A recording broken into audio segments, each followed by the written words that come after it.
only KBC. Good evening. My name is Jesse Rogers, representing KTN News and by extension Standard Group PLC. Jina langu ni Duncan Haemba kutoka NTV, shirika la Nation Media Group. And my name is Giverson Minor from K24 and by extension MediaMax Limited. Good evening. My name is Eric Monena from Cape Media, comprising of TV 47 and Radio 47. Thank you as well for joining us for this broadcast coming to you live, as I have said, from the private residence of the Deputy President Rigathi Gachagua. Thank you for having us, Mr. Deputy President. Let's begin on our key thematic area number 1, which is on press freedom and the independence of the media in the country. Does the Kenya Kwanza administration understand and appreciate the role of the media in a democracy? Thank you very much. Let me also follow suit and introduce myself the way you have done. I'm Rigathi Gachagua, Deputy President of the Republic of Kenya. As an African elder, I cannot start speaking before welcoming you to my home. Welcome to my private residence. Thank you. I've lived here for the last 24 years. I'm sorry my wife is not here. She's out of the country. But I will try to make you feel comfortable within my ability. Okay, thank you. The Ruto administration believes in all freedoms as per our constitution, including the freedom of the press. The fact that 6 media stations are here is a clear testimony of my faith in the freedom of the press. That's why you're here. If we do not believe in freedom of the press, I will not grant this interview.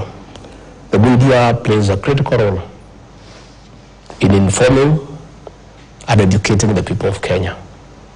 The free media is a good thing for this country. In the 80s, we only had KBC and the Voice of Kenya then, and government would chaperone information the way it wants. But with a liberal media, it's good for the country. People have choice. You cannot cheat the people of Kenya more anymore. If one station is biased, they just switch and go to the next one. Press freedom is important and a critical component of our democracy. And President Ruto and I are beneficiaries of a free media. And our democracy is strengthened when we strengthen press freedom. But as much as we have freedom of the press, it goes with responsibility. You have a responsibility as a media to be objective and to be accurate. And I request the media also to be fair. Just like you are free to criticize the government and to criticize anything under the sun, you too must allow people to criticize you.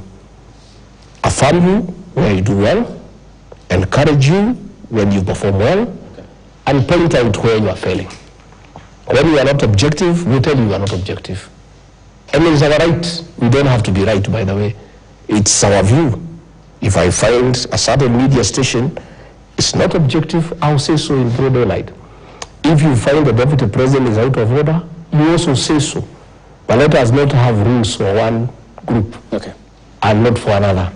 You also must allow us, as leaders of this country, as Kenyans also, to hold you to account as you enjoy the media freedom that is enshrined in the Constitution.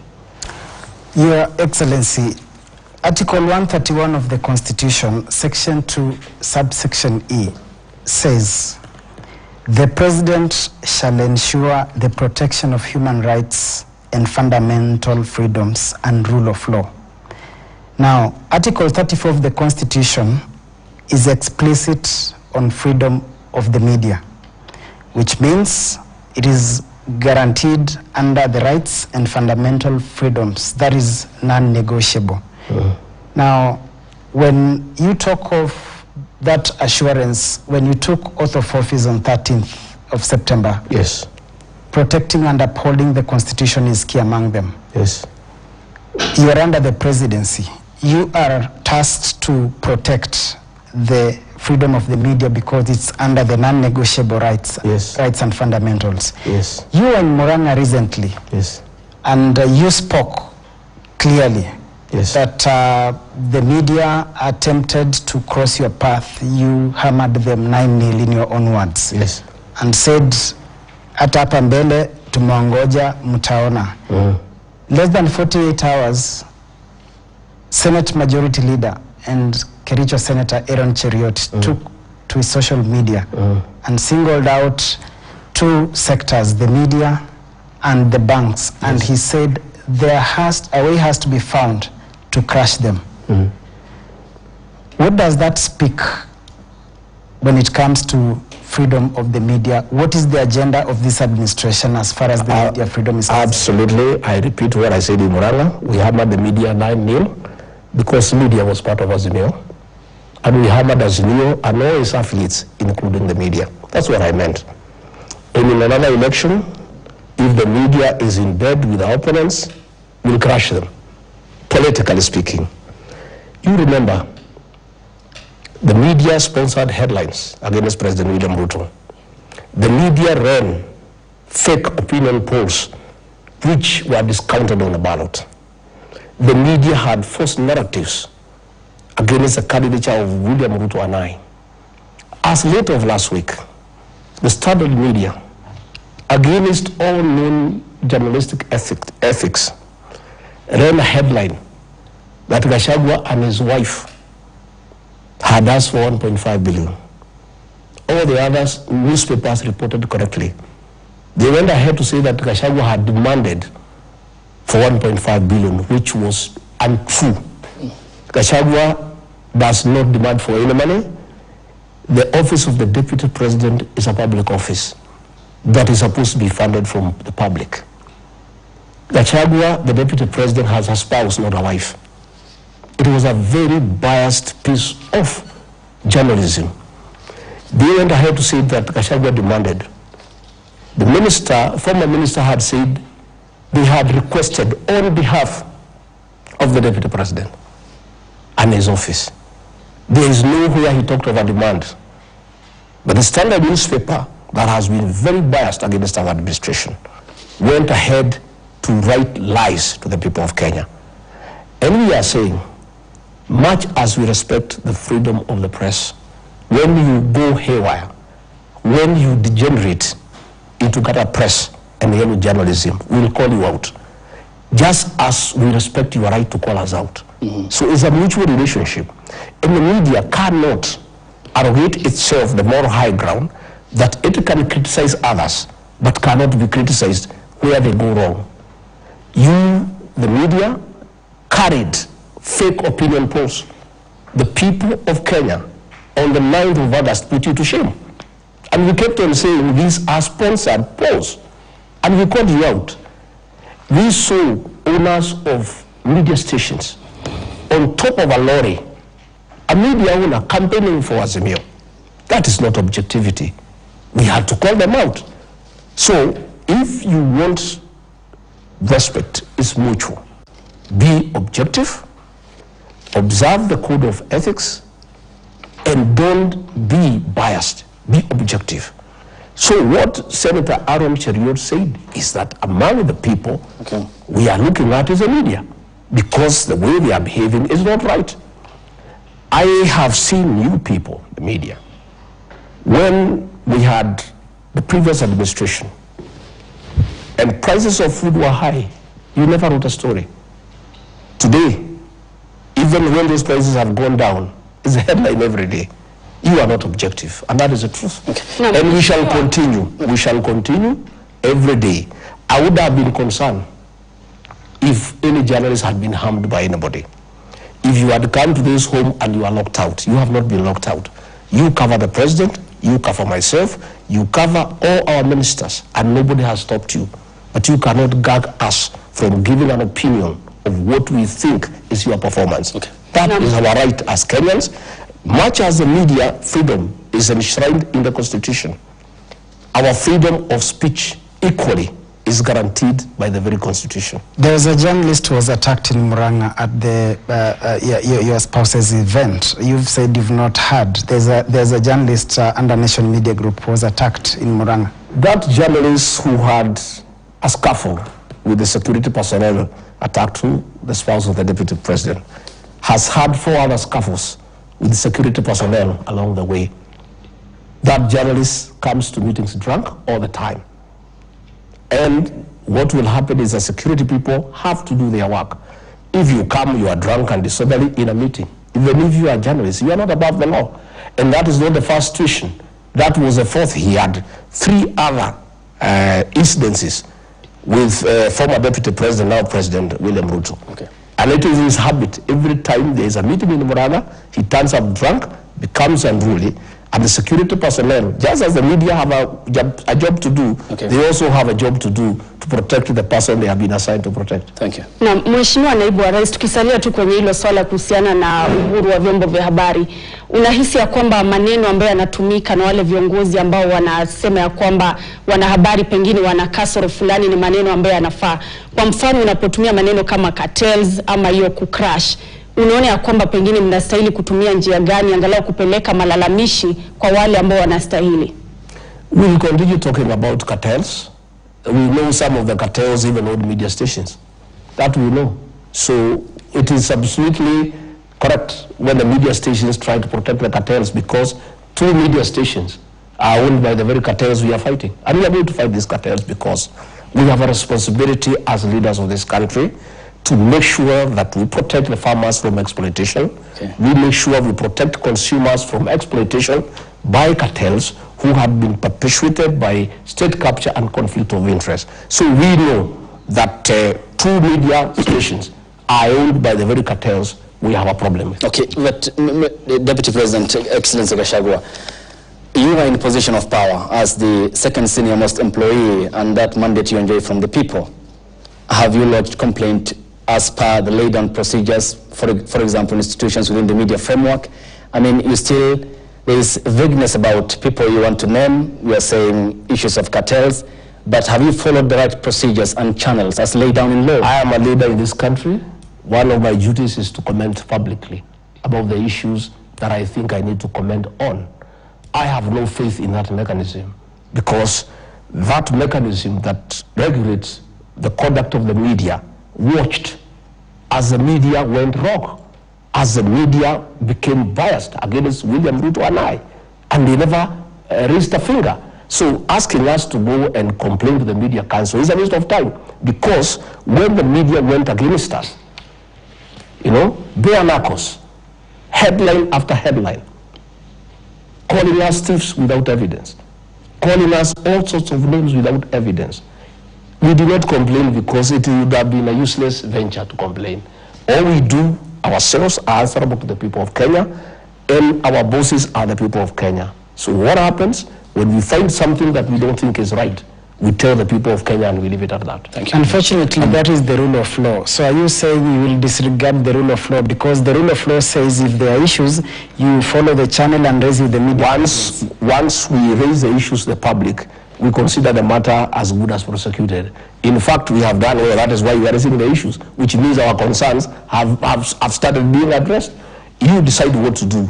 You may have a matter with somebody and you may decide just to talk to that person and not pursue him in court. In matters media bias, we will raise it with the people of Kenya. When we find you have gone out of the way, we will raise it with the people of Kenya. And I want to call out the Standard newspaper. They owe the office of the Deputy President an apology. And I would like to explain. Rigathi Gachagua, as Deputy President, has not requested for any money to his office. What you must know, and I want to take some bit of time to explain to you, is that Ukuru Attorney, the former CS National Treasury, in conjunction with Kennedy Abogwa, the then Controller of State House, who was the accounting officer for both the office, both State House and the office of the Deputy President, under the direction of President Uhuru Kenyatta, cut all funds to the office of the Deputy President. For 4 years, President William and Deputy President fueled GK cars from his own pocket. For 4 years, he bought tea for his office. For 4 years, he paid electricity bills for his office. For 4 years, he paid allowances to staff accompanying him across the country. And when he became the president-elect, these two officers who were attending meetings in his office were embarrassed, and they sought to undo the damage of what they had done to save their face. Previously, the previous year, the budget of the Office of the Deputy President was 4 billion shillings. They went ahead and cut 1.5 billion shillings. That is what they were trying to reinstate. And the Deputy President, Rigathi Gachagua, had nothing to do with it. That is their work. So when the Standard newspaper was trying to assist the attorney to divert attention from the real issues, the real issue was that in the dying hours of the Uhuru administration, President Uhuru Kenyatta pushed the controller of budget through Yatani, and is documented through WhatsApp messages, to pay 15 billion shillings in 26 minutes. Money that we shall give you details of how it was stolen. And the Standard newspaper was trying to divert attention by letting the people digress from the theft of 15 billion shillings in 26 minutes in the dying hours of the Uhuru administration, by trying to say that the Deputy President had requested 1.5 billion shillings. Even if he had requested, he had not stolen the money. A request is just a request. But in this matter, no request was made from my office. It is the Controller of State House who made a request, and they were trying to undo the damage they had done to President William Ruto to save their face. So I would like to say, when such issues happen, we shall call you out, because we expect the media also to be responsible. And we expect the media to know the elections are over. Azimio lost. We know you went to bed with them. Can you stop living in denial and get back to work, and work professionally and objectively, and report to the people of Kenya the happenings as they unfold? Your Excellency, Section 27 of the Media Council Act, I want to go back there. Section 27 of the Media Council Act establishes a Media Complaints Commission. One of the main mandates of that commission is to handle complaints from the public. You've clearly stated that you are not going to seek redress through, such mechanisms. Does that mean that now we have two sets of rules, one for the common Mwananchi and then others for the Deputy President? Absolutely no. You have a choice whether to complain or not. Even in normal times, there is somebody who can abuse you, and you decide to live with it. You don't have to report because there is a law against abuses. It's your choice. In our cases, we are leaders. Once we have let the people of Kenya know that the Standard is biased, we leave it there. It is the people to judge.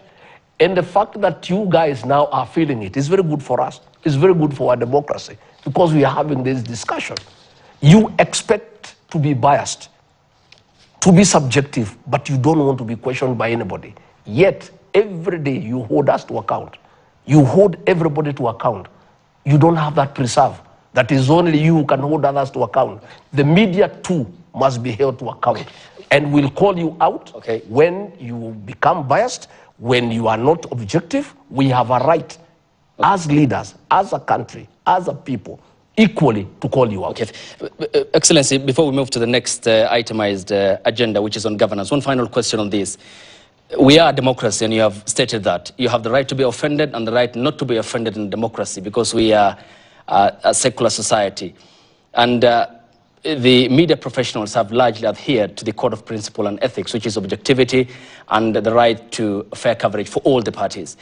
You have talked about crushing in terms of political. You have said you will not complain as per the laid out procedure, and that you will complain to the people. The people voted for the constitution, which provides for that avenue. We are still hanging, there's something loose about it. Are you assuring the Kenyan people that the freedom of media in Kenya is here to stay for this administration? The freedom of media is here to stay, but you are saying that you have done objective and fair coverage. That is a lie. During the last election, in Citizen News, they would give Raila Odinga 20 minutes and give President William Ruto 3 minutes. We complained, we stopped complaining because nothing was being done about it. Raila Odinga was being given free live coverage 5 days before the election. on Saturday, I think the 6th, I approached Inoro Station. I said I want to buy live coverage. They charged me 4.6 million. I said I'll pay. On the last day, they said, no, we can't give you live coverage. Okay. Keep your money. Thank you. And I was paying for the space. Because Uhuru Kenyatta knew that if I had 2 hours on Inoro TV, 5 days before the election, I would talk to the Kikuyu Nation. Thank you. The media has not been fair. It has not been balanced.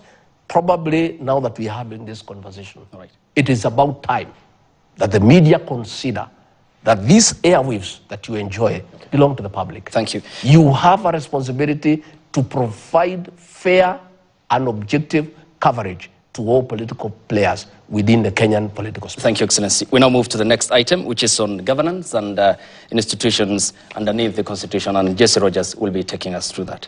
Okay, Your Excellency, perhaps just to begin on matters governance, I'd like to touch on your declaration that government appointments are sort of a preserve of those who voted in favor of the Kenya Kwanza government. Just perhaps to put the words into context, quote unquote, this is what you mentioned: the government is a company that has shares, their owners who have majority shares and those with just a few, while others do not have any.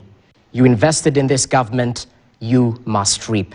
That's what you're quoted as saying. And as a matter of fact, we believe today you agitated for the same message at Tharaka Nithi County while you were with the president. And that begs the question, this is a symbol of national unity, the presidency. And in fact, is it your sincere thought that this is how governments should work? Thank you very much for asking that question. It's a very pertinent question. What I said in Kericho, and I believe in it, is that a government is like a company. I didn't say a government is a company. I said it's like a company. In every company, there are shares. Preferential shares, ordinary shares. When there is an AGM, non-shareholders do not attend the AGM. When there are dividends to be divided, they are divided according to the number of shares. That is the truth. What I said is that as a government, in terms of development, in terms of public resources, all Kenyans must be treated equally. And the president does not dish out development. Appropriation of funds for development is done by the National Assembly, and all parties are represented through the budget cycle. And therefore, the issue of discrimination, in far as resources are concerned, is non-existent. All Kenyans are taxpayers, and the government of President William Ruto and I will serve all Kenyans equally in matters development. In fact, last month, the president and I, an entire government, were in Luo Nyanza, where we were not voted in what I would call an acceptable manner. We got very few votes, and we are thankful for those few votes. We were in Siaya, unveiling development projects. We were in Homa Bay. We were doing 2,000 affordable housing. We were doing a PIA at Homa Bay. We were in Kisumu. Because even if those people did not vote for us, they are Kenyans and they pay taxes. But when it comes to forming government, no president anywhere in the world would invite people to his government who do not believe in him, who do not believe in his agenda, who cannot support him because they don't understand his agenda. And that is where the issue of shares came. That it is by the number of shares that you have in that administration that demonstrates your commensurate commitment to the success of that government. And I gave an example. I said if you are a farmer and you are planting, you plant, you wind, you apply fertilizer, you irrigate. When the time comes to harvest, you go to the shamba and harvest. But a fellow who was standing by the fence, shouting at you and saying, you farmer, you are foolish. That maize you are planting will get nowhere. That seed is rotten. This farming cannot succeed in this area. Farming is not a good thing as we are livestock herders. How then can you invite that person to come and assist you to harvest? He doesn't believe in you. What I said in parables, And I like using figurative language because I'm a student of literature. And it's one of the most effective ways of communicating to the people, especially the people down there at the bottom of the pyramid. And that's my gift. I talk to the people directly. What I was saying, the people who are opposed to President William Ruto, saying that he is a thief, he is incapable of running this country, he has no agenda. The bottom-up economic transformative agenda is useless. There is no way we can allow him to invite those people to his cabinet, to be his principal secretaries, to be ambassadors. They do not believe in him. They do not believe in his agenda. How then can they come and demand to be included in that government? That's what I was saying. Okay. When I go to State House, and I said, I fight them there. Every day. That's what I said. I fight them there. People who are shouting at President William Ruto, saying he is useless, he is a thief, he will ruin this country. And they are lining up that they want to be given positions. I say no. Let us first give positions to those who believe in President William Ruto, to those who believe in the bottom-up economic transformative agenda. Those are the people who will help him. And let me tell you, before you tell me, that is a mistake President Uhuru Kenyatta made. He went and brought people through the handshake who did not believe in the Big Four agenda, who did not believe in the Jubilee agenda, people who had been opposed to his leadership, people who had been opposed to his economic programs. He brought them into his government. What happened? Everything came to a standstill. The economy got destroyed. By the time he left, the country was finished. We cannot make that mistake. And that is what I meant. But in matters development, in matters public resources, every Kenyan will benefit from this government. Your Excellency, with all due respect, Article 38 of the Constitution talks about political rights in the sense that every citizen is free to make political choices. That is a fundamental right and freedom. Absolutely. So what are you saying by saying the former president made a mistake to bring other people who never supported him into government? And what are you saying? Because if it's a right for every Kenyan to make a choice, and then tied to Article 131 as the presidency, the symbol of unity. That is true. So in essence, that is true, but choices have consequences. That is true. It's a political right to choose whoever you want, but choices have consequences. Okay. There is no way you can say you don't believe in William Ruto. You don't believe in his programs. You don't believe in his what he stands for. And then you want to be a member of his cabinet. How can you help him to transform the country? How can you help him govern? What I'm saying is, even in those areas where we are not voted for, we have people in the cabinet who believe in us. It does not mean because that area did not vote for us, everybody in that area does not believe in us. Eliud Awalo from Siaya believed in William Ruto and the bottom-up economic transformation agenda. And that is why today he is cabinet secretary for ICT. Raymond Omolo, he believed in Dr. William Ruto and the bottom-up economic transformation agenda. That is today why he is a PS for Interior. Mr. Kobundo is a CS for Trade. We are saying in every part of the country, there are those who believed in President William Ruto and his programs. So what we are telling Azimio people, when you make a bed, you must lie on it. Okay. Don't force us to take people who don't believe in us. Among your support base, we have people who believe in us. Those are the ones we shall choose, and those are the ones who will join our government. And in every part of this country, every community is represented.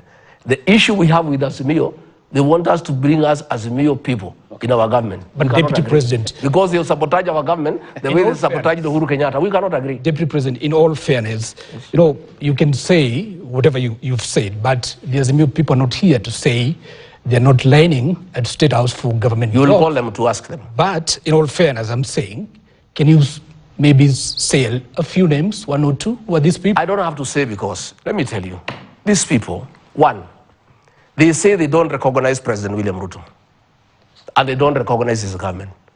Then the following day they are saying this government is discriminating against us. How? If you don't believe in the president, if you don't believe in his government, how then do you expect to be included in his government? And you have said yourself publicly in broad daylight that you don't recognize him, that he is not in office legally, yet you are claiming you want your supporters who are clapping when you are saying you don't recognize William Ruto to be in your government. On a further note, when we try to reach out to everybody for national cohesion, for national unity, we hosted members of parliament from ODM, from Luo Nyanza. What happens? They were de-whipped, they were threatened, they were thrown out of meetings. So these people, they are speaking from both sides of the mouth. They are saying on one hand, we want to be included in the government of President William Ruto. On another hand, they are saying we don't recognize President William Ruto. When a few leaders decide that it makes sense to engage the president, to discuss development with him, because the elections are over, they go and have a meeting with the president. The MP for Langata Jalango was thrown out of the meeting. The other 9 MPs are under siege. The party leader of ODM is fighting them in every meeting for going to engage with the president. What do these people from Azimio want from us? One, they say they don't recognize us. On the other hand, they want to be part of government. When we say, okay, come, we talk, they discipline the people who have come to speak to us. What are we supposed to do? Okay, Excellency, and just as we wrap up on this, there are two contrasting issues here. You have talked about the masses and the people who you said are lining up at State House looking for opportunities in government. I mean, the Constitution only recognizes Kenyans as one. There are no primary or secondary Kenyans. Two, during your oath of office on the 13th of September, you said that you will administer this country as the deputy president without fear, favor, or ill will. There is the aspect of qualification, competence, hard work, and meritocracy. I mean, when you describe the country as a shareholding company, figuratively you said, this is so inferior to the position of the Constitution that establishes this country as a constitutional democracy. This coming from the deputy president, isn't it appalling that you said the Kenya is more or less a shareholding company? There's nothing appalling. It depends on the way you look at it. The people I was speaking to are more than happy. I spoke today in Tharaka. It was thunderous reception. They associate with those comments. That is the political reality of this country. Move away from theory. Governments all over the world come with their own people when they form government. And they don't go to look outside there. They look from among people they know. People who believe in what they stand for. As deputy president, I took an oath of office to serve the whole country. That is why I spent 3 days in Luo Nyanza. I was in Siaya, I was in Homa Bay, I was in Kisumu. But that does not mean for me to look national. I get somebody who was abusing President William Ruto, saying that he is not capable, that he has no idea how to run the country, and bring him into his government so that he comes and sabotage the government from within. I am saying, once bitten, twice shy. President Uhuru Kenyatta made that mistake. He brought characters into his government who did not believe in him, who did not believe in his agenda, and in the process, they messed the whole 4 big agenda. They messed the whole Jubilee transformative agenda because they did not believe in it. William Ruto will not make that mistake. He'll embrace all Kenyans from all communities. But the people to help him manage the affairs of this country are those who believe in him, are those who believe in the bottom-up economic transformative agenda, and those who believe in his leadership. Those are the men and women from across Kenya, from all communities, that he'll assemble to help him to govern this country. Your Excellency, just a quick one. Your Excellency, to some they say you appear to be always in a combative mode. Some say at any opportunity with the mic you lecture Kenyans. Is the truthful man a bitter man? Kenyans, just like I said, have a right to say what they want. This is democracy. Kenyans have every right to describe my character. I am a person, and you should have known me by now. I speak from my heart. I say what is in my heart. I'm a truthful man. I'm an honest man. Kenyans are not used to honesty. And many people have a problem with that. And I want to tell you, let me tell you, my brother, you people of the media, demeaned me. You called me names. You drew caricatures against me. You said I'm uncatchered, I'm uncouth, I am a villager, I am all that. But on the 9th of August, the people of Kenya, 7.2 million Kenyans disagreed with you and say this man called Rigathi Gachagua, we like his style of leadership. He's a truthful, he's an honest man. We can entrust him with leadership. I accept and welcome criticism from the media, from the social media, from everybody. But let me tell you, nobody will ever change me. Okay. I am natural. I will never change my language. I will never change my character. I will never change the way I speak. I will always speak from my heart. Unless the people of Kenya tell me to stop. And as I go around the country, because I do, I'm everywhere. Kenyans urge me on. Yeah, they urge me on. So, but I welcome criticism from the media, social media, from columnists. They are all welcome to criticize me. And myself, I know who are my employers. I know who matters in the whole of this equation. I know my preferences. I know who matters. That person who matters to me and my leadership is the one I normally talk to. Not the media. You only put me, by the way. I normally don't address you. I address the people. I talk to Kenyans, and I have a chemistry with the Kenyan people. And I'm persuaded I'm on the right track, and I'm not going to change. I will remain a natural person. Your Excellency, you've talked about cohesion and reaching out to members, or rather leaders from the opposition side. You've said that you invited some ODM MPs in Parliament, and later on they were de-whipped. What criteria did you use? Did you just cherry pick, or you issued the invites to everyone, including the party leader, ODM leader Raila Odinga? We talk to those who want to talk to us. People reach out. We have talked to Jubilee. They reached us out. We said welcome. Those LDA members of Parliament reached out to us. We said welcome. We are willing to engage with anybody who has an idea on how we can improve our economy, on how we can make this country better, on how we can improve the living standards of our people. The doors of President William Ruto are open. My doors are open. You have seen, I embrace leaders like Honorable Kanini Kega, who used to abuse me and say that I should go to prison in Nyeri so that the locals can be bringing me uji. But I embraced him because he reached out. We are not bitter with anybody. What people mistake with bitterness is the truth. You know, many people do not want to hear the truth. When I said in Kasarani that we inherited a dilapidated economy, people thought that I'm bitter with President Uhuru Kenyatta. I was just simply being honest. When I said we got empty coffers, I was simply being honest. People mistake honesty with bitterness. We harbor no bitterness. We have come in, Jubilee people are with us, ODM people are with us. We have taken action against nobody.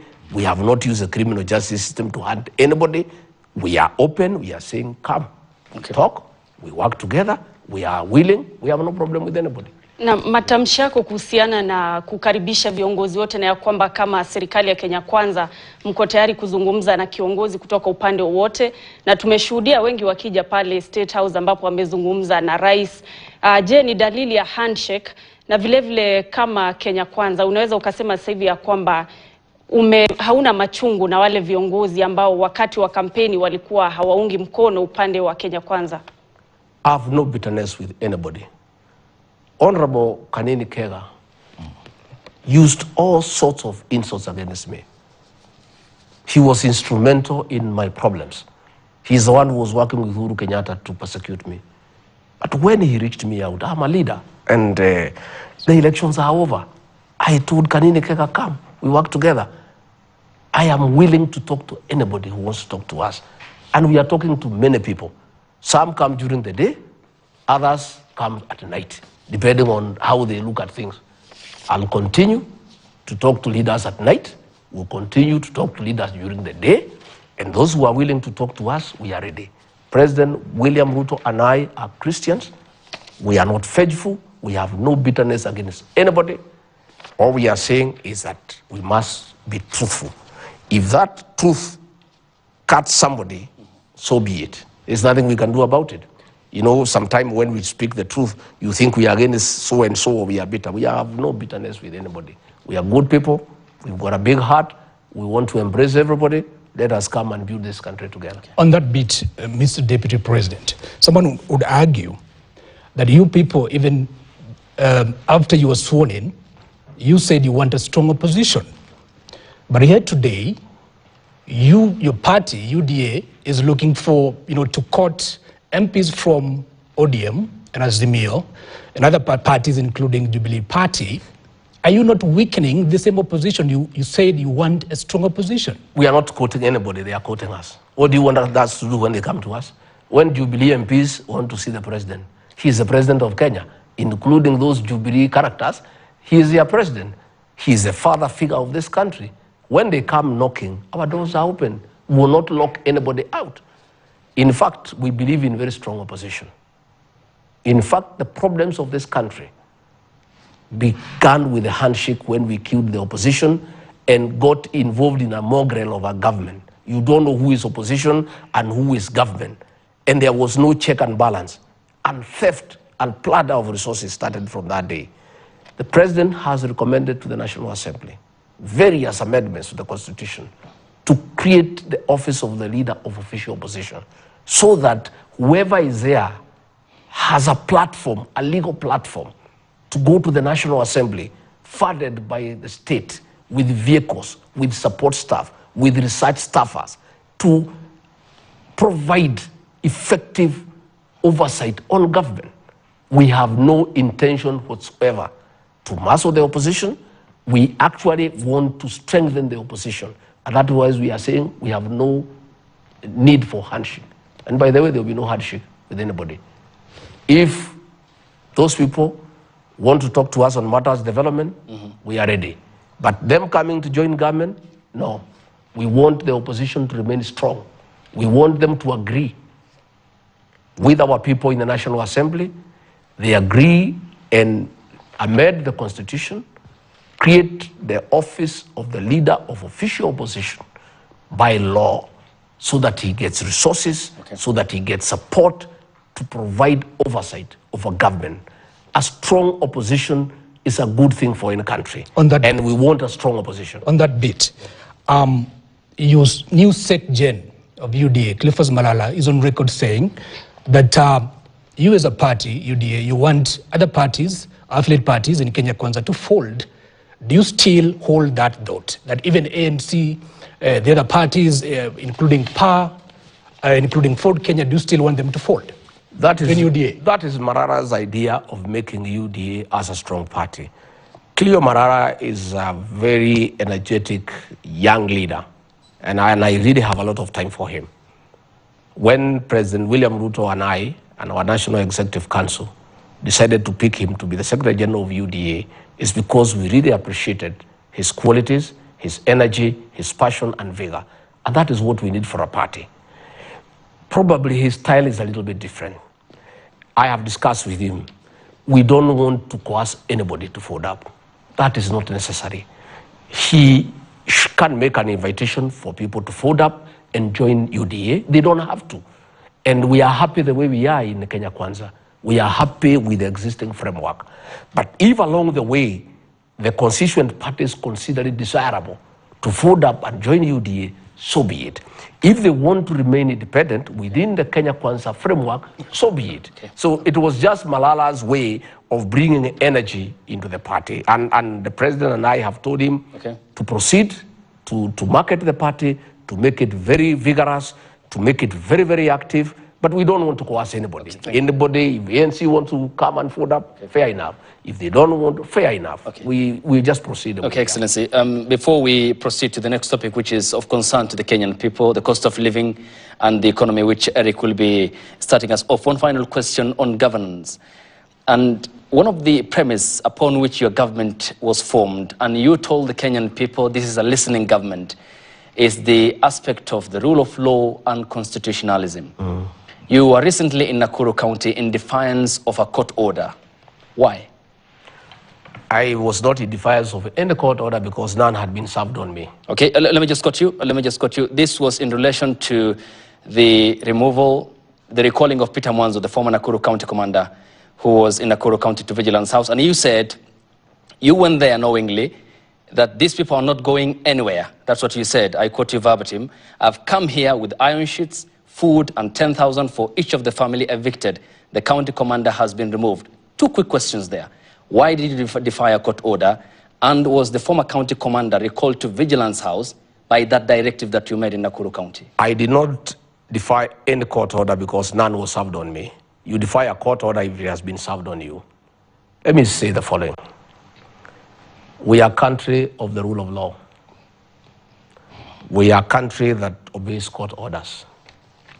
There was no court order, as far as I'm concerned. Okay, were you issued with your court order? No, I have not been issued. You were not party though, so there were two parties in court. Yeah, listen, Okay, let me finish. Allow me to get the... I know what you are saying. Okay. I'm explaining. Okay, but you are not party. That court order did not direct the police commander to oversee the destruction of property.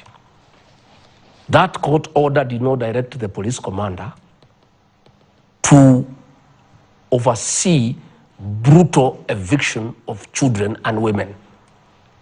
That court order called for eviction.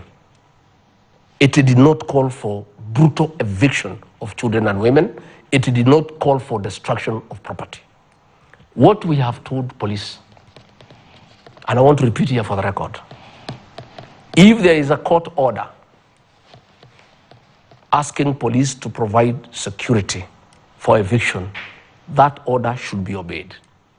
But there is a way to obey it. Which is the way? I am explaining. Okay.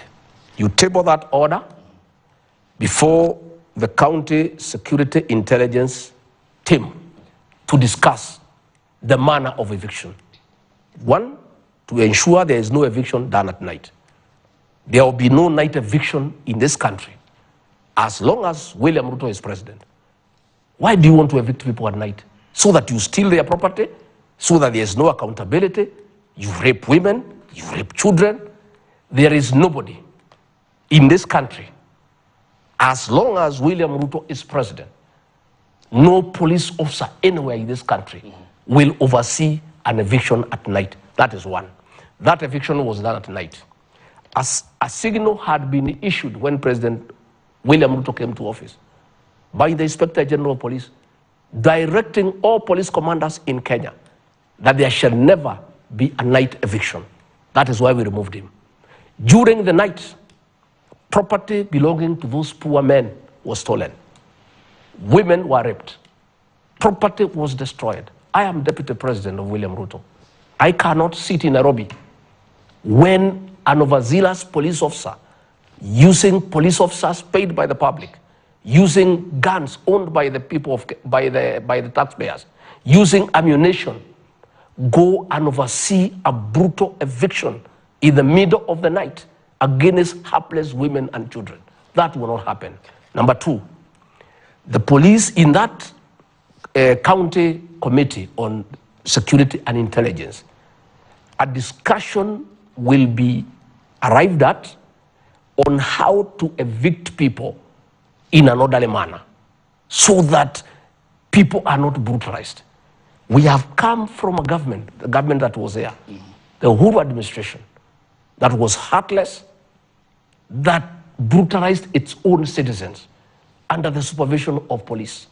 So I am saying we'll obey every court order, but within the realms of the law. Okay. There is no order from any court saying that the eviction should be done at night. All things that are done at night are not good things. Why can't they do it during the day when everybody can see? That is why the police commander was removed, because there was a signal, clear. And I asked the IG for that signal and he said it to me, very clear. There is no eviction at night. Because why do you want to do it at night? What has happened in this country? In the last administration by Uhuru Kenyatta, the policemen went rogue and they brutalized the people of Kenya. You remember what happened in Kariobangi, what happened in Ruai. Kenyans were brutalized during COVID, when there are floods, when it's raining, under the watch of policemen. I am saying that will not happen, and that is why I went to Subukia to apologize to those people that our own government, a government they elected to office on the platform of not allowing brutal evictions, had actually supervised brutal eviction against the people of Kenya. Just on yes or no aspect, because still to quote you verbatim, you said any police commander should notify the County Security Committee and Intelligence before executing any orders for eviction. If evictions have to be done for whatever reason, even with court order, it has to be discussed by the County Security Committee. We have instructed the Attorney General to review the case. If that court order then, and the evictions as per the order happened during the day, will you defy the court order? Nobody, the court order will be obeyed, but its implementation will be done according to our rules. Thank you. Yes, sorry. Just on that, and very briefly, before we move on to the next topic of discussion, when the Kenya Kwanza administration took over, you said that you're handing the National Police Service its own budget to make it independent. Are you confirming now that the executive still has a hand in how the National Police Service operates? The police service, the National Police Service is independent. We have given the Inspector General financial autonomy. He is now the accounting officer. Okay. He needs no direction from anybody on how to work. But the government also has policies. And the Inspector General of Police has been hired by President William Ruto. Mm-hmm. President William Ruto has a manifesto. He has a covenant with the people of Kenya. One of the things that we agreed with the people of Kenya is that there will be no brutal evictions at night. When President William Ruto hired Japheth Koome as IG, he made it very clear to him on what had been agreed on with the people of Kenya.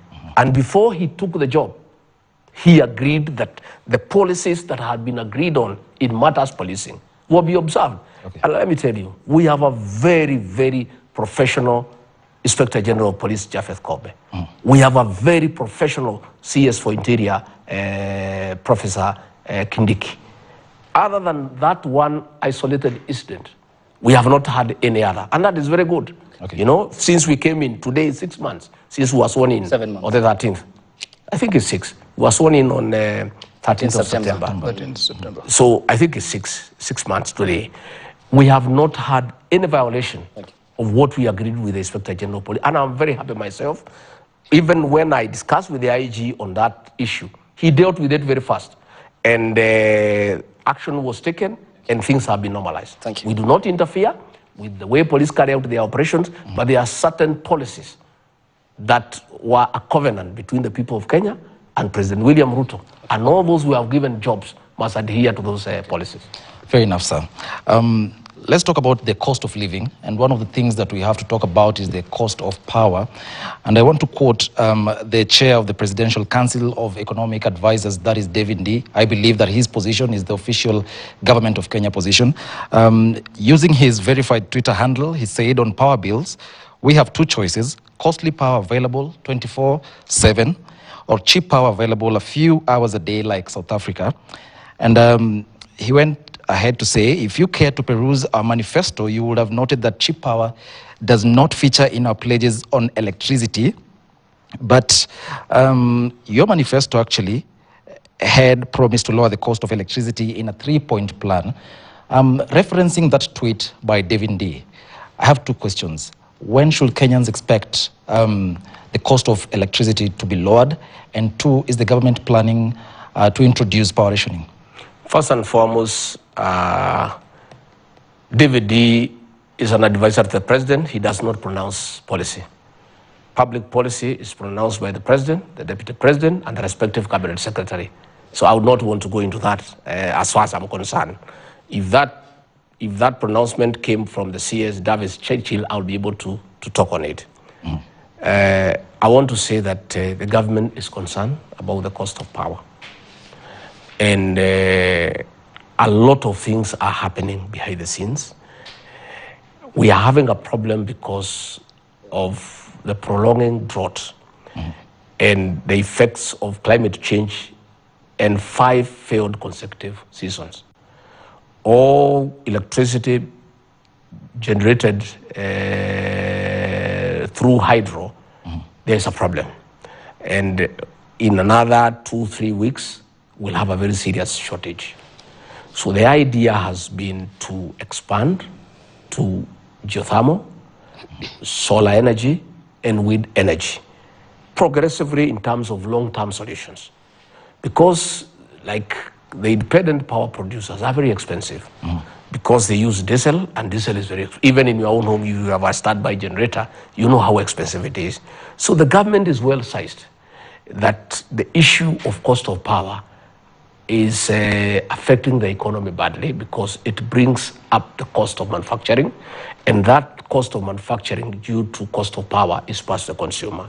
So along the way, there are many things going on which I don't want to delve in at this stage because they are still at the policy level. They are still at a discussion in cabinet. I don't want to diverge what is going on in cabinet, but I want to assure the people of Kenya that there is a big team of men and women, experts on power, who are burning the midnight oil to come up with sources of alternative energy with a view of bringing the cost of power down to boost manufacturing and production. Because as long as the cost of power is up, we will not be able to bring down the cost of living.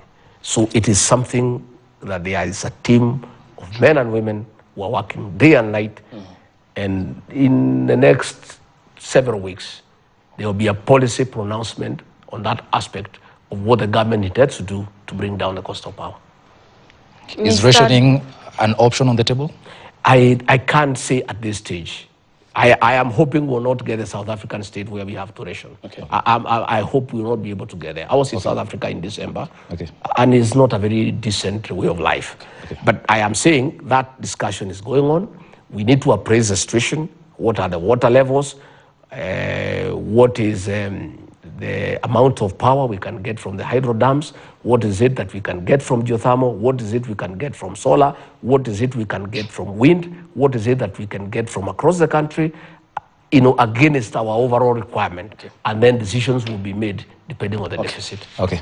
All right, Mr. Deputy President, looking at the cost of basic commodities such as unga and such commodities, would you say that in the 6 months that you have been in power, you've done enough, the most that you could have done as a government? I think we have done extremely well. When we came in, the cost of unga was between 230 to 250. And at that time, there was a subsidy. Despite the subsidy, which was, which cost the government 8 billion, and which of course was stolen, the unga was 250, between 230 to 250. We have worked very hard. And now unga, depending on where you are buying, is between 170 to 191. As of this afternoon, at Naivas supermarket, it was 178 per 2 kg. And I think coming down to 50 shillings, 45 shillings, without patting ourselves on the back, I think we have done extremely well. And that has been short term. The long term, we decided as a government, and under the wise leadership of President William Ruto, on advice of serious economists, that subsidizing consumption is foolish because it's not sustainable. You cannot subsidize consumption. And the president was well advised, and after analyzing all the advice from all sorts of experts and economists and putting his own thinking into it, decided that the way to go is to subsidize production. And that is why immediately after coming into office, we set money aside to subsidize the cost of fertilizer. Fertilizer that was going a 50 kg bag at 7,000 is now 3,500. The net effect of that is that the farmers will get a better yield at a lower cost of production. And that benefit will be passed to the consumer. So looking at the way things are going, all factors being constant, God being merciful and giving us good rain, we have prepared the farmers well. In the bread basket, 16 counties, our bread basket, we have sufficient fertilizer. I went to Mombasa personally to oversee the distribution of that fertilizer. I was in Kericho to ensure that it has reached. I saw with my own 2 eyes. All farmers have fertilizer and are ready for the long range planting. All factors being constant, with God's mercy, we are going to have a bumper harvest with high yield and at a lower cost of production. That should be able to set the cost of unga down 150, 140, all the way to 120. And we believe that if eventually we can stabilize the cost of unga at 120, 110, 115, we think that is fairly comfortable for the people of Kenya. So I think we have done well. So when I see these maandamano characters making noise at us, the question I'm asking is one. They are telling us that they are going for maandamano for us to bring down the cost of unga. When unga was at 230, they never called for maandamano. They were right inside the government. The President Uhuru Kenyatta said his advisor is Raila Odinga. He's on record. Raila Odinga never called maandamano when unga was at 230. Why is he calling for maandamano when unga is at 178? It's double speak. Number two, he had an opportunity then as the advisor of President Uhuru Kenyatta without having to go to maandamano. He was part of government. He would have advised his handshake brother on how to bring the cost of unga down. Just how foolish do these people think Kenyans are? These are the same Kenyans who are buying unga between 230 and 250 during the reign of the handshake brothers. There is a new government that has brought unga down by 50 shillings, 45, all the way up to 178, 175. I think without blowing our own trumpet, I think we are not doing very badly. We are not doing as much as we would have wanted. But telling us to subsidize unga, we are not going to do that because it's not sustainable. It is foolish. In any case, there is no mechanism that is proven to subsidize unga. We have sat down with millers. And I said I'll speak.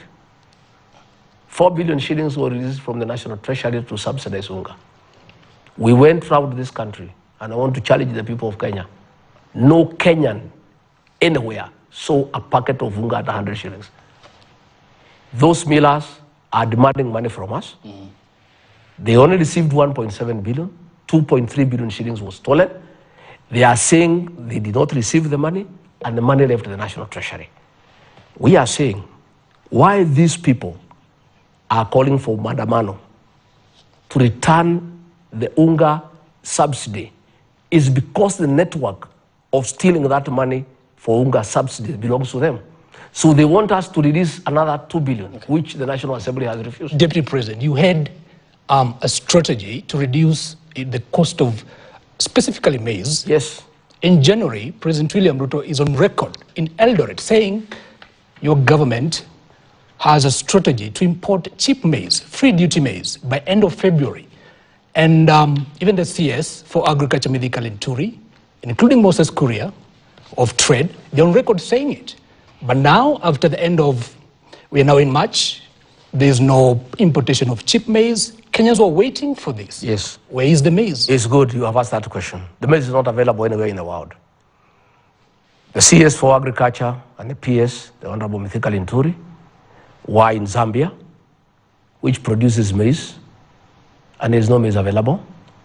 The only maize that is available in South Africa, and we are in competition with Angola and Rwanda for the same maize. The maize in Brazil, bringing it here because of the distance, the cost is too high. We decided as a government that the government is not going to import any maize directly because we don't want corruption. And the government doesn't want to get involved in importation directly because we don't want scandals. We don't want people in government to get into business. We advertise for millers and other people to apply to be given permit to import duty-free maize so that we can bring down the cost of maize flour. Unfortunately, and I'm sorry to tell the people of Kenya, there's no maize almost everywhere in the world. Are you now saying that Kenyans should wait? Listen, I'm just saying. It is a difficult situation. It is 2 months ago, almost 3, when we gave people to import maize. And most of those people we gave maize, they are telling us wherever they have gone, they are competing with governments for the same maize. There is a problem of maize availability everywhere in the world. And that is why the president sent Mithika Linturi to discuss on a government-to-government program between the government of Zambia and the government of Kenya. And they have said the earliest they can give us maize is September. So what we are saying is that we are asking, last week, the cabinet approved the importation of another 500,000 metric tons of maize, this time not to freelance importers, but to the millers themselves. And we have sat down with the millers. And they have said that they have established good contacts and they can pool resources together. Because of economies of scale, they can be able to compete with governments. Because what is happening is that other governments across the world are competing for the same maize. I don't want to portray a very dark future, but I want to say that it is not easy. And I speak honestly because sometimes I think Kenyans deserve the truth. Okay. Because when you prepare them for the truth, it's normally a good thing. Right. Everything is being done, and I was in Eldoret. There are 2 ships in the high seas with maize. And I told the people of Eldoret and Kitale, the farmers there have been holding maize anticipating higher prices. And the prices are already very good at 6,000 per 90 kg bag. And I did tell the farmers, when these 2 ships arrive in the country and the maize is offloaded into the market, the prices will come down. Please, release your maize.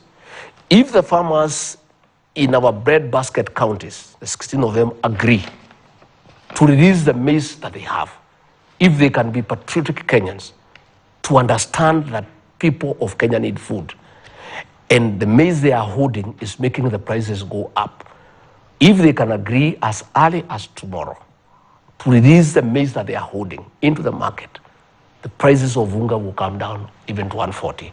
So I want to use this platform to make an appeal to all maize farmers across the country to be patriotic, to think of their brothers and sisters who are suffering, to consider at the current prices, which are very good by any standard for the farmer and bad for the consumer, for the benefit of the consumer and the Kenyan people, to consider to release into the market all the stocks of maize that they are holding. Okay, Mr. Deputy President, thank you. And again, we have also agreed. Okay. The animal feeds millers are competing with human beings for maize for the animals. So what we have done again, the cabinet has approved the importation of yellow maize for livestock, for animal feed millers, so that they stop competing for the white maize. And that will lessen the strain on us. So we are saying the yellow maize that has been approved by government to be imported duty-free for animal feeds, I want to ask the millers, I met them personally, to take advantage of that window, import as much as they can, and produce feeds for the animals. Again, yellow maize, for those who wish, the government does not want to recommend it to anybody to eat yellow maize. But yellow maize is good. Okay. If you go to the supermarket, there is yellow maize and the price is higher than white maize. It's very nutritious. For those Kenyans who may want to consider to consume yellow maize, we are importing both for human beings and for animals. When you say that there's no maize anywhere, and I remember the president in his Jamhuri speech, he said maize that was expected in January, an assortment of foodstuffs, that was the wording he used. Then the 2 CSs came and informed the nation that maize will come, and you've said you are speaking the truth, you've gone around the world, there's no maize anywhere. Did the government mislead? Maize is available, but the prices are higher than what we have here, okay? The maize that is cheaper that we can bring in is what is having a problem. You can bring maize as far from Brazil, from America, it's fine. But because of the cost of transportation, when you add the price of maize in America, in Brazil, in Argentina, when you add the cost of transportation, you find that the price will be higher than what we have here, which then defeats the purpose of the importation. So the idea is that we get the millers to join, as they have agreed. There is a lot of maize in South Africa. They pool so that they are able to buy in bulk. Because what is happening in South Africa, they want to sell in bulk. Okay. And the people we have given that importation are not able to buy in bulk. So there is a strategy by giving 500,000 metric tons to the millers to import from South Africa or elsewhere, and that will be able to deal with the problem. Okay, Your Excellency, let me take you back to the issue of fertilizers. And you've mentioned that you were in Mombasa and you're satisfied by the way fertilizer is being distributed. Just a quick research shows we have about 14,000 registered farmers in the fertilizer subsidy program. Only 4,600 currently have received fertilizer. And then there's also the issue of decentralization. A lot of farmers or their representatives that we talk to say that there's the issue of decentralization. Most of them have to travel all the way to Kitale. Yes. And then the fertilizer that they have is the NPK type, but they prefer the DAP to the NPK type. I just want you to address the issue of decentralization and the issue of farmers saying that they have not been involved when it comes to making such crucial decisions. No, we are a responsible government that has done research and done tests on the soil and determined the kind of fertilizer that is required, and that is NPK. DAP has a problem with acidity, and most of the soils in the breadbasket areas are very acidic, and therefore when you put DAP, it does not help the farmer. Mm-hmm. But the farmers have a tradition. And sometimes when you have used DAP all your life, you simply want to continue using DAP. But this government is a responsible government. It has done soil testing and determined that DAP is not the correct type of fertilizer. Okay. But those who wish to buy DAP is available at the normal price in the shops. Okay. But for the subsidized one, it is the one that is recommended by government. Your statistics are not true. We have enough fertilizer everywhere. In fact, what we have done, we have had now added the counties of Kisii and Nyamira. Initially, we had Kericho, Bomet, Uasin Gishu, Trans Nzoia, Bungoma, Kakamega, Nakuru, Narok. Mm-hmm. And we have now added Kisii and Nyamira and a bit of Baringo in terms of the areas of Eldamara Vein. What we have agreed with the county governments, they are partnering with the national government, okay, so that they offer the last mile distribution. What we have requested the governors to do, where we have National Cereals and Produce Board depot, the governors, because agriculture is a devolved function, can open many depots and sub-depots in every constituency. And when I was in Uasin Gishu, that matter came, and we discussed with our governor there, Kotimoja, and we agreed. And I think that is going on. So I want also to take this opportunity to speak to all our county governors, wherever they are, and plead with them to fast track and hasten the opening up of sub-depots and mini depots, okay, to take the fertilizer nearer the people so that we save them the cost of transportation, okay, and the bother of leaving their farms to go and queue for fertilizer. But as we speak, I want to confirm that we have sufficient stocks of fertilizer across those counties. And progressively, this is a pilot. It's going to be replicated across the country for other crops, not just maize. Okay, but Excellency, Mr. President, before we transition, you said sufficient fertilizer, but the NCPB in Kitale, Trans Nzoia County, they say they need 400,000 bucks of fertilizer. They only received 80,000. I think of 320,000. The process is ongoing. They don't even have the facility to stock 400,000. What we have encouraged them to do is dispense as it arrives. And the process is continuous. Every day, and you know the fertilizer we have bought, we have also encouraged, you know, the bagging and the packing to be done in Mombasa, right, so that we can also create employment. So what is happening is that it's a continuous process. The bagging and the labeling is going on in Mombasa. We are using SGR, we are using trucks, and we are dispensing the fertilizer as it comes. But we have sufficient fertilizer for the long range for those counties that deal with the production of our grains. The process is ongoing, yes. This promise of fertilizer started on day one in Kasarani. It's now 6 months. No, but it's fertilizer. It's not a promise. It's going on. April is here now. No. There is the issue of fertilizer is not a promise. It's happening. And I was in Kitale. I distributed the fertilizer. I was in Mombasa. Your people were there. The stores are full. The trains are full. In fact, the problem we are having is transportation. The SGR cannot cope with the speed of how we want it done. But the issue of the availability of fertilizer is not an issue. There is sufficient fertilizer in the country. Okay, Excellency, we are into the last 15 minutes, and we now transition to education, and Nancy Okwari will take us through. Well, thank you so much. We can start by talking about the transition to junior secondary school. And it has been marred by parents complaining about congestion in classes, lack of textbooks. And recently, when he appeared before the Senate Committee on Education, the Cabinet Secretary said that 55,000 learners, over 55,000 learners are yet to report to junior secondary school. Would you say that as a country, we are well on course? Well, the CBC is a difficult matter because it was rushed without proper public participation. I remember the former CS for Education, CS Amina Abdallah, had said that we wait for a while. And the then president could hear none of it, and he ordered for it to be rolled out. And as a result, it was rushed. It is a paradigm shift in our education system in terms of the curriculum, in terms of teachers, in terms of physical facilities. The country was not ready. It was rushed. So when we were campaigning, we had a session with all stakeholders in matters education, and they took us through the challenges of CBC.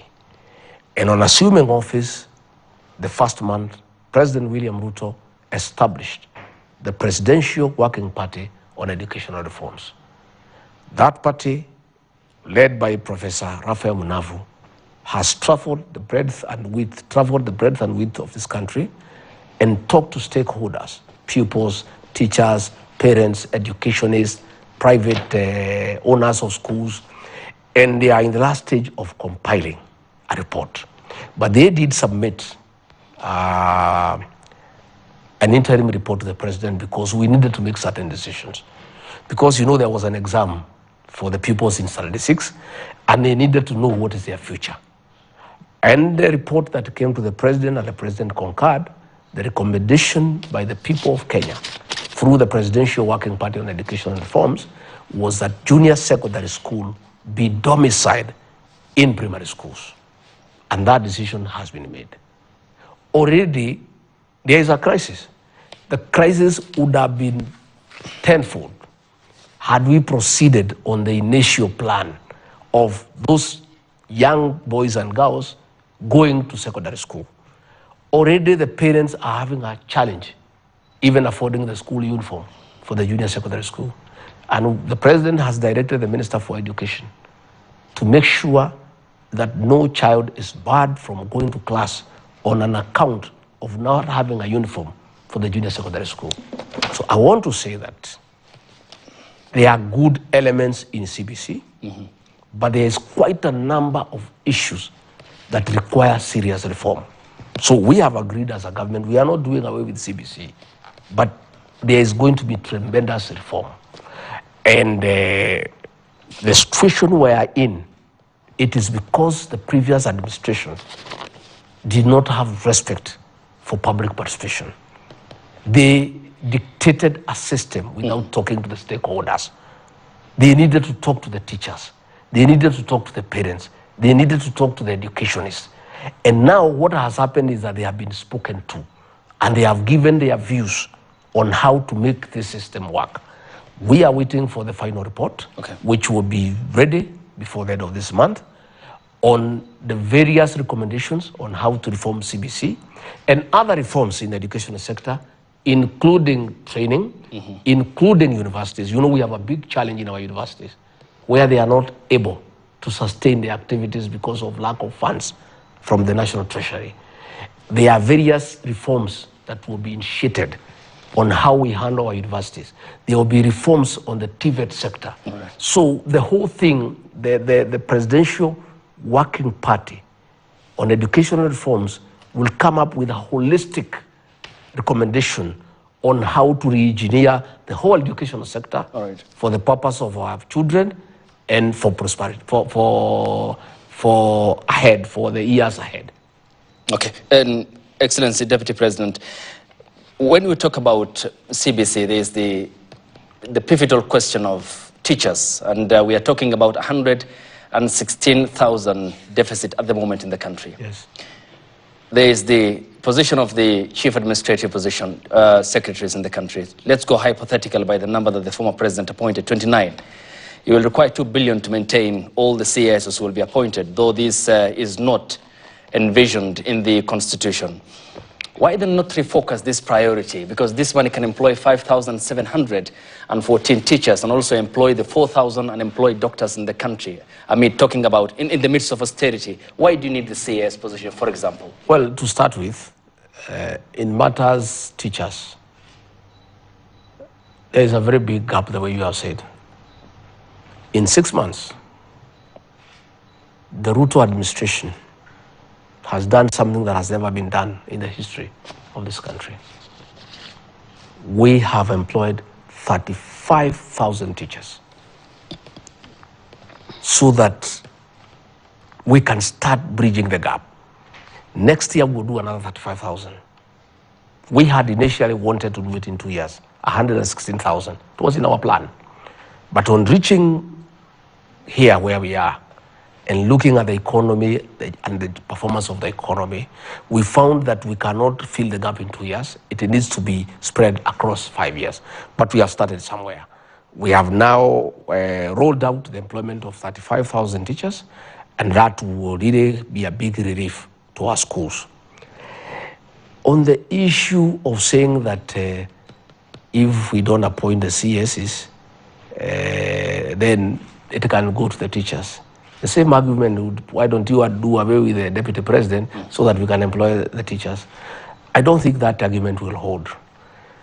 The president, in his wisdom and governance structure, from time to time will determine the levels of support that he requires to govern. We have found a country that is in a hole. We are trying to get out of that hole. We have found, like now, the Minister of Agriculture is always out of the country for a good reason, looking for maize. He was in Morocco looking for fertilizer. He was in Zambia looking for this. He was in that. He is hardly in the country. And he is not out there having leisure. He's working. He needs to leave somebody here to handle other matters that are supposed to be handled by the minister.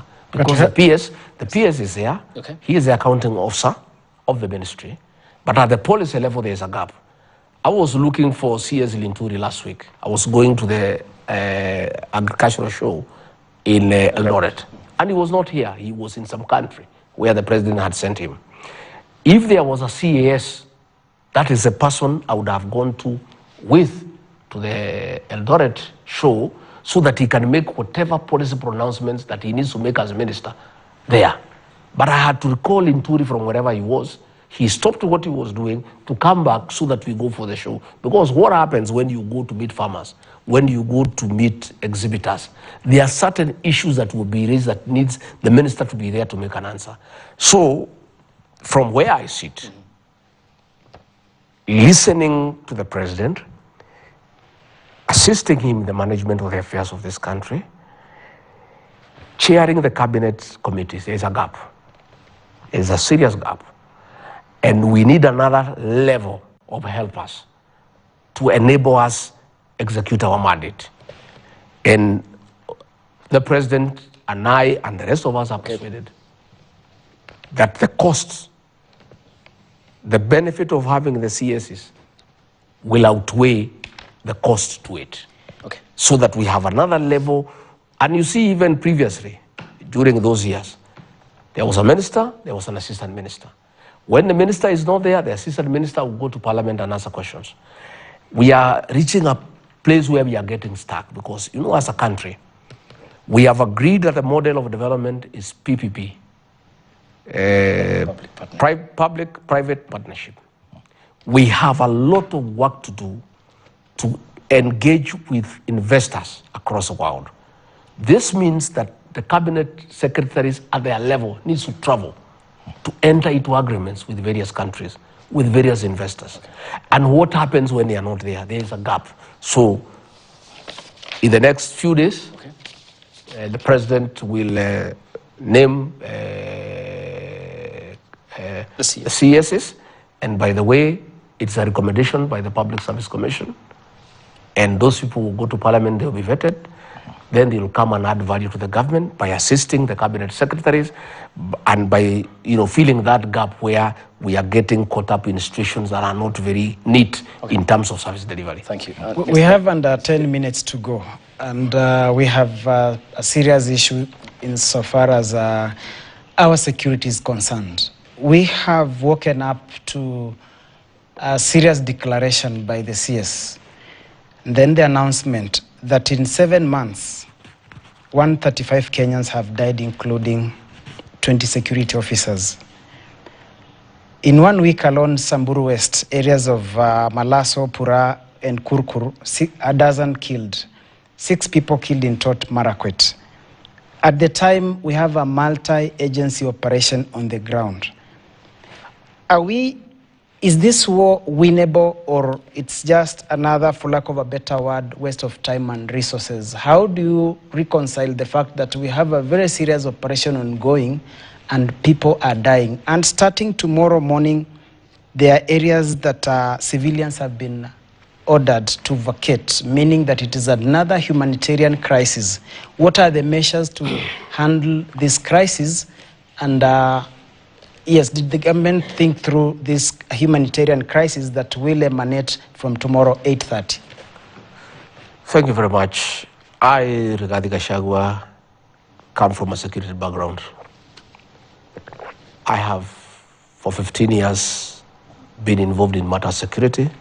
I am trained. I'm a paramilitary officer.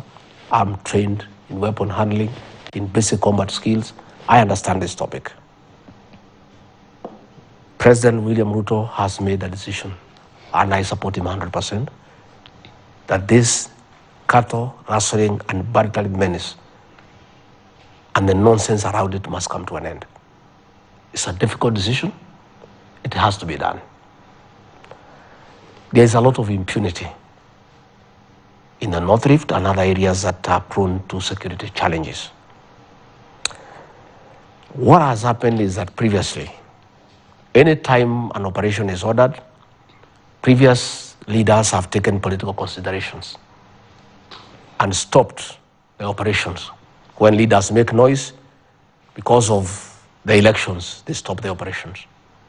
So the raiders, the bandits, have been embodied by impunity because they know an operation will be ordered, noise will be made, and it will be stopped. In fact, sometimes they have been sneaking to a neighboring country for a few months, and then they come back.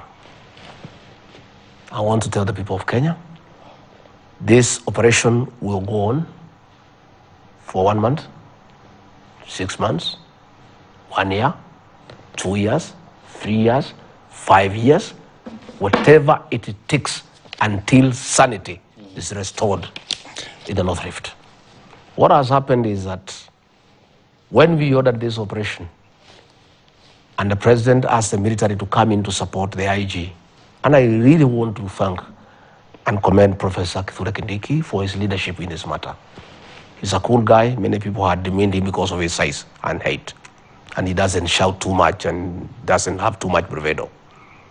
But he has planned well. I have listened to him. We have listened to the commanders. They have got a good plan.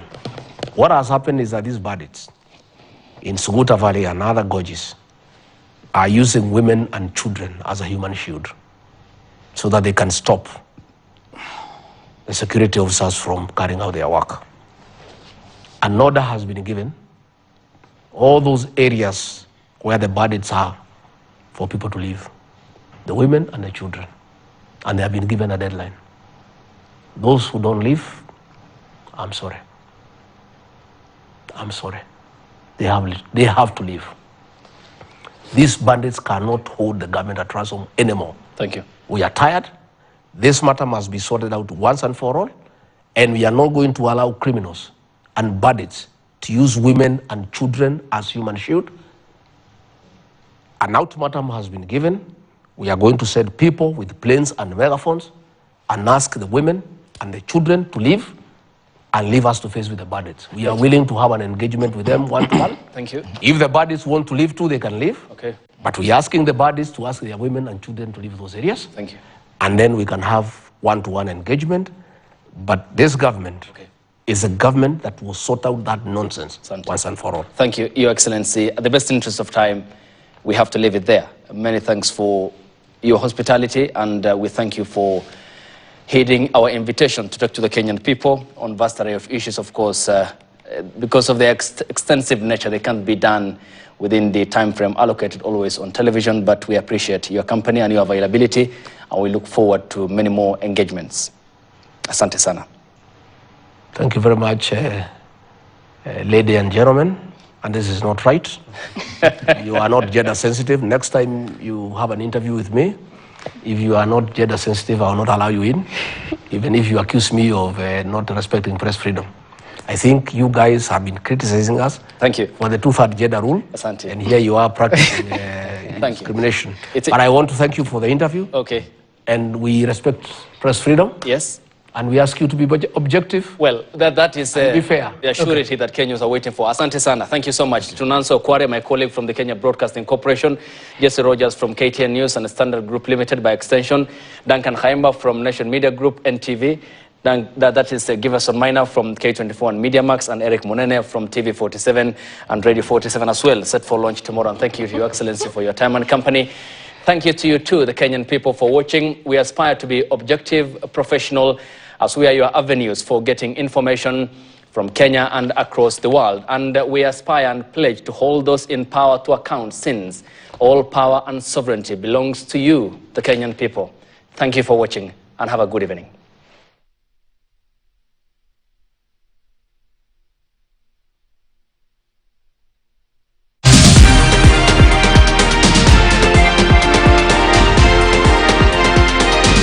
KTN News.